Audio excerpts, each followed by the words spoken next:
Hi everyone, welcome back to another decluttering videos, and if you're new here, hi, I am Alice and I'm doing an entire series dedicated to decluttering. So I share tips and tricks on how to declutter, I show how I declutter my own house, etc, etc. But in today's videos I'm not discussing decluttering itself, but more what do we do with the things that we decluttered. And I will start with what you should not do, and that's because I think that is something that you as well as me have done many times, think that we did a good thing, which actually turns out to be not as good as we thought. And this is giving everything to charity. And that's because I know that the thought behind it is very noble, because the idea normally is that things that we don't want anymore but that are still in very good condition can be donated or sold for a very low price for people who actually need these clothes. The problem is that in practice only around about 10% of these clothes are actually donated or sold. The majority of them either ends up in landfill, which has disastrous results for the environment and at the end of the day for everyone. But if they're not end up in landfill, they are given to poorer countries and sold for ridiculously cheap prices. And that might seem slightly better than ending up in landfill, and it is slightly.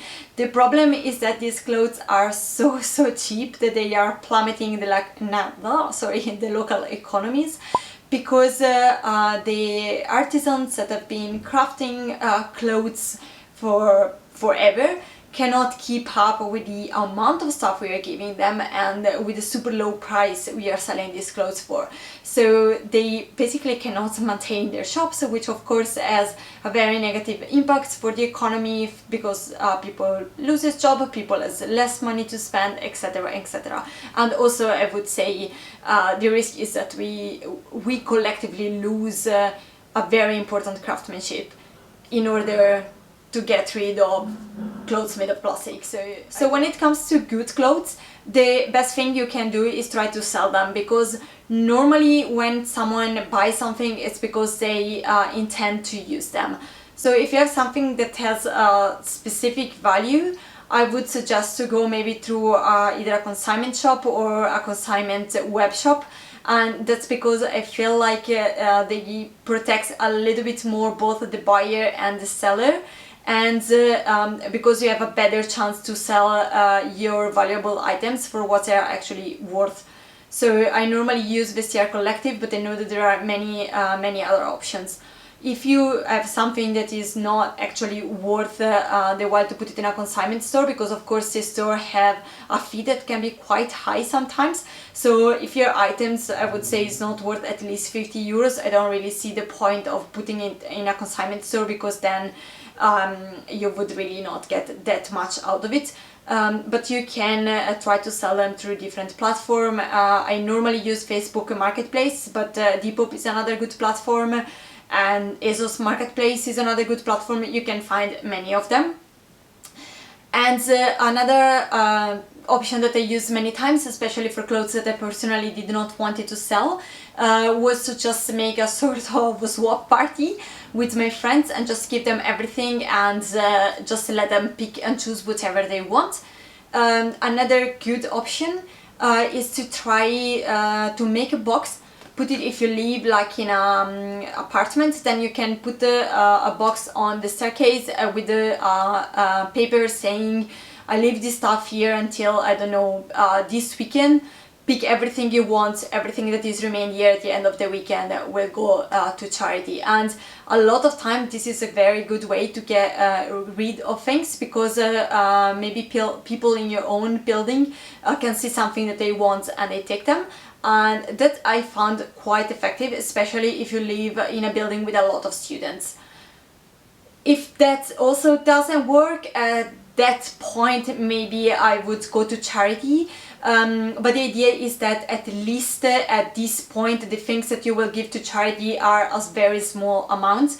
I would also try to always to ensure as much as possible that these items will be used, to go to a charity shop or a second-hand shop that I know that has a very good amount of people so you have better chances. And also I try to target my donation in the sense that at least here in Leuven there are many second-hand shops, and they all have a slightly different style, so I try to give my clothes to the shop that has this style that is the closest to mine, because I suppose that I have better chances there than in a shop that has an entirely different style.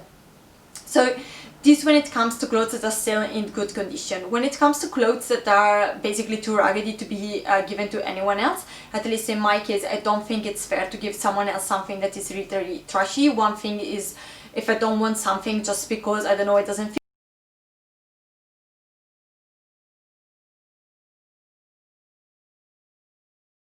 is one thing. I have something that is broken, stained, old, or that really has some problems, if it's not good for me to wear, it's not good for anyone to wear. At that point, I know that a lot of people, as I did in the past, again, are tempted to put everything into the textile recycle bin, but same as the donation to the charity shop, a very small amount of what we donate is actually recycled. A lot of clothes are actually very difficult to recycle. As far as I know, for example, mixed fabric are not recyclable, because I'm not sure if the problem is that we are actually not able to separate the fabrics, or if the process would be so costly and maybe so polluting that it's just not worth to do that. So to avoid that, I try to upcycle basically as much as possible, and I did a video on all my basic tips on on all the basic tips I use to upcycle things that I don't use anymore, so that I can prolong their life as much as possible, and I will link down below. And if like at that point, if I have nothing else that I can do at that point, I will give them to the recycle bin. But then again, I can hope that it is really very small amounts compared to what I would have otherwise given. And also in this case, another good tip would be, if you're not a very art and crafty person, I am personally not, but I know a lot of people that actually are, and normally I ask them, do you need any scrap fabric, do you need buttons, do you need, I don't know, strings, anything like this that I might have around the house and I don't use, and a lot of time they said yes. In my case, my mom is a very good source because she reuses all this thing. That's also another good way to avoid that things get wasted. Basically, if you cannot upcycle themselves, try to see if you know someone else who can do that. You can even maybe ask to schools. I gave a lot of things to my kindergarten, for example, well, not mine, but the kindergarten in my neighborhood, and they used a lot of these things to do like laboratories and things with kids, so they were very happy to receive them. So basically try to ask around and see if someone wants them. And that's it for today. If you have any other suggestion, please leave them down below. I am absolutely always eager to learn how to better dispose of my things, because really the thought that is actually ended up in life make me happy at all, and so I'm always hoping to find new ways to save these clothes. And thank you so much for watching, and see you next time. Bye!